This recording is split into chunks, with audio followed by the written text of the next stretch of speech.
thank you for coming. I don't if you've been following this channel, hopefully, you're not surprised. I finally finished all my book of the month books that I picked, and then I have some new ones to show you.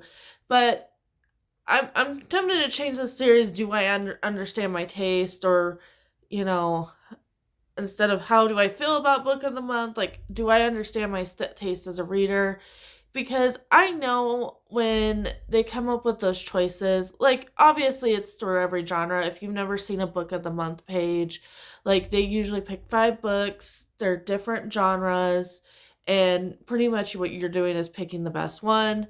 So usually I'm picking either like the fantasy or the thriller, because I've picked some thrillers.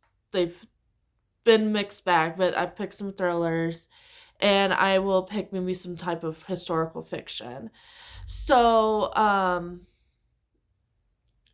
so with all that, I have a kind of a mixed bag here. I have one fantasy, one historical fiction, but I have one like kind of literary fiction book that I guess I picked up that looked good at the time. I did not really enjoy it. I am not a literary fiction, like poetry, like in a book. Like I like poetry as, like an individual thing.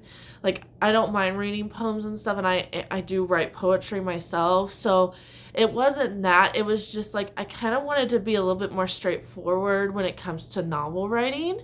So without further ado, I'm going to show you the 3 books, and I'm going to show them in the order that I kind of like them in. I have The Circus Train by Amita Paraka. Um, this was about 3 star. I I enjoyed this in concept. So this is about a girl. Her dad works for a circus train, like literally the title. And it's set during a little bit between World War I and World War II. And then the circus, one day a boy comes on, they find out he's Jewish, um, and they kind of hide this boy for 200 pages of this book is in the train. We're protecting this boy. Um, we're learning a little bit more about how the circus is running. It sounds like they're having like a really good time. They're financially stable. By the time they get to World War II time, they start to struggle. The girl in this book, I cannot remember her name. I do apologize, guys. Um, she's really smart, and she wants to be a doctor. So a lot of there's like a mix between what's going on in the train and what's going on with her education. And um by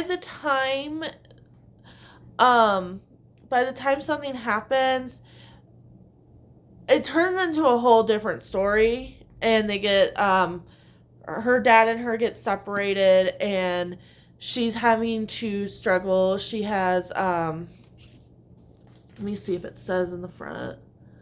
It's Lena, guys, for the main character.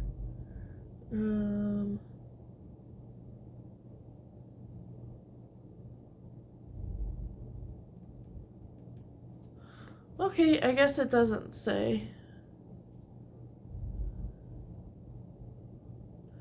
But she can't walk through most of this book because of an illness that she had when she was little. And then she's by the and that's part of her journey too. So her journey is like her education and trying to be able to walk eventually. And then they get separated, and then it's like Nazi internment camp for like, I would like to say like a fourth of this book. Um and then her going on her education, and then and then them trying to find her again, and then what she's going through at that point.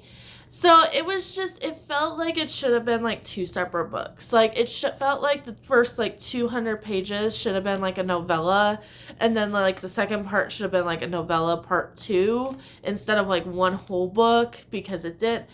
The flow of them getting captured and what happens to them and then her did not flow well. Or what they could have done is just said her, like told her whole story, and then like in like a smaller portion of this like told theirs was actually, for somebody that's read like a lot of Holocaust, World War II books, that internment camp part was not the strong part.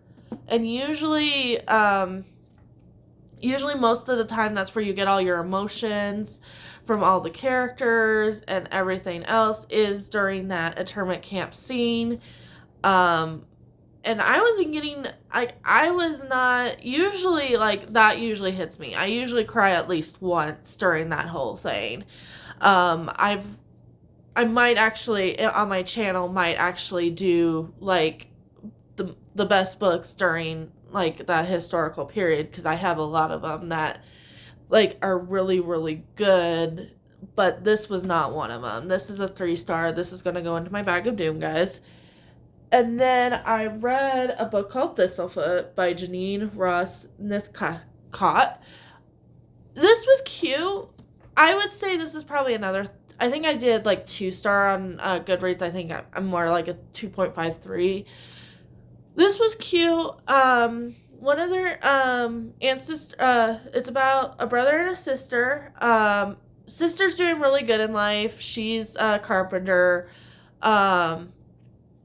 She's a carpenter. She's doing really good. She has a lot of friends and everything. Her brother is like living on the streets. So they both get notice that one of their ancestors, I think it's from Russia, like left them something, and they find out it's this house that walks and kind of talks and everything. And the brother's like, oh, you know what would be a good idea, because our parents used to do a puppet show, is to do the puppet show in the house, and then you can buy the house from me, based off of whatever we make from these shows. And yeah, and it turns into so much drama with the brother, and it's just, it wasn't good. I liked the house. The house was cute. Like, it was a cute concept, but it was just like, again, like kind of like the circus train, where there was like too many stories. Like, I don't know. There was a lot to this book that I think could have been shortened or cut out or anything.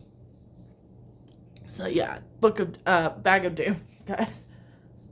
Okay, and then Other Birds, I would give this like a 1.52, and I know it's just me. This is based by Sarah Addison Allen, yes. And this is about a woman. She's going back to her family home, and she's interacting with ghosts. You kind of get the ghost stories. And there's something with the birds. Let me, yeah, magical realism. I say literary fiction. Yeah, I forgot what was with the birds. I'm sorry, guys. But yeah, this didn't really do much for me. I had to read it with my eyeballs. The other two books I listened to and read at the same time. But yeah, this one didn't really do too much for me. So yeah, I'm not a magical realism. I learned that for myself. So without further ado, that's kind of it. Like I said, I'm pretty much getting rid of all these picks. I mean, I did not enjoy them enough to keep them. I'm hoping this collection is better. One book I've actually heard of, that somebody's talked to on their channel about, about. So I'm having good vibes. They said it's really good. So um um they're saying it's really good, so I'm hoping for the best. And then these are my 3 picks for kind of the next video. I don't put a time frame on these videos because sometimes these are going to come out really quickly, and then sometimes it's going to be a lot slower. I do have a magical readathon coming up, which I am going to probably film a TBR for. If some of these books do fit in some of those prompts, then yay. I can just finish it then, but this might have to be put on the back burner. I think my Illumicrates might fit with that, but these are pretty much historical fiction, literary fiction type of books. So I might have to wait to film my next video. So the first book, and I've already started this, it's Liberty by Kathleen Greenidge. As far as what I can tell, her mom's kind of like a necromancer slash doctor. And they are in a complete black community during, like, I'm getting Civil War vibes. So, and I can't tell, like, they talk in, like, more of a, like, kind of a southern accent, but they might be up north. They don't seem like they're slaves or anything, so I think they might be free slaves in the north. I don't.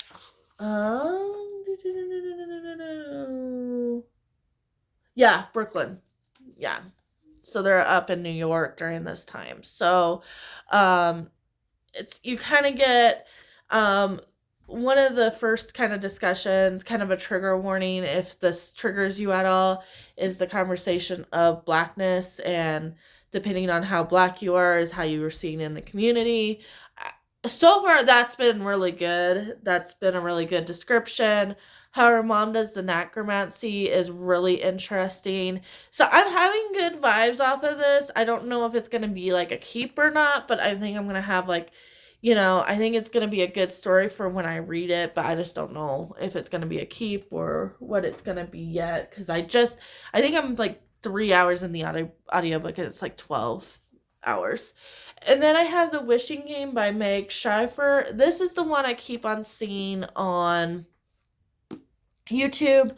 It's about a teacher. She meets this one student that's in foster care that she wants to adopt. She doesn't have enough money, so she puts in her name for this author's children's book. And I guess the manuscript's worth like a lot of money. So if she wins this manuscript, she will be able to adopt this child.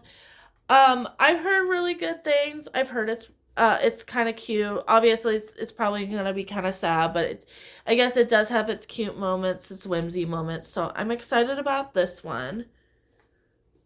And then I have a book have not seen, another one, because I've not seen Liberty either. It's called The Personal Library by Mary Bannicat and Victoria Christopher Murray. I don't know, guys. I'll just read you guys the top part. The remarkable story of J.P. Morgan's personal librarian Bella D. Costa Green, the Black American woman who was forced to hide her true identity and pass as white to leave a lasting legacy that enriched our nation. So, we will see. I have 2 kind of like historical fictions, one kind of literary fiction, magical. I don't think it's going to be magical realism. I did not get that. But yeah, it even says in the back historical fiction. So we'll see. I have at least hopes for one book, but it would be nice if all 3 books were really good. And I could bring you guys kind of a more positive video instead of this one that's been kind of like, oh yeah, I'm gonna get rid of all the books and I'm not sure about my reading taste anymore. But that is it for this video. If you did like this series, like and subscribe. Like I said, there is gonna be more. I just don't know when. If they go into like my magical readathon prompts, probably sooner rather than later. I have my Red Rising Darrow character analysis. That's how I'm doing the Red Rising, as I'm just doing it as a character analysis review, hopefully coming up pretty much after this video. I am almost done with the third book, 169 pages, guys. And then after that, don't know. I kind of have it planned out till then. I'm hoping to start, some, I have my Illumicrate books that we just looked at, and then I have this series. So we'll see. I have Magical Readathon, so that TBR is probably going to be coming up with all those book reviews. However, I want to decide I want to do that. But anyways, if you have any comments about if you've read any of these books, or if you have read any of the other books, you can leave a comment. Otherwise, just, maybe list your, maybe tell me your experience with book of the month, or leave a book emoji just to say you are here. Yeah, anyways, like and subscribe. We are almost up to 40 subscribers, so that is exciting. I think when I get to 50, 60, I might do a Q&A, just kind of depending on how many questions I think I can get.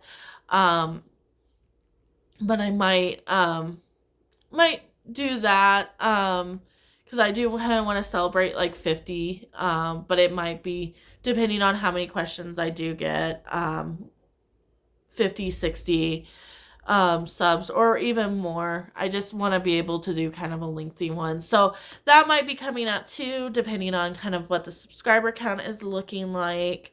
But I just really want to say thank you. I've been back and forth with this YouTube thing for a really long time. If you've been following me since 2019, when I started it, and then I quit, and then I came back. So, for anybody that was kind of around me during that time, thank you for sticking by me if you're still watching my videos. But otherwise, yeah, I'm looking forward to having more subscribers and more of a community. So hopefully we can do some community stuff. So thank you so much, and you guys have a lovely rest of your time. Bye.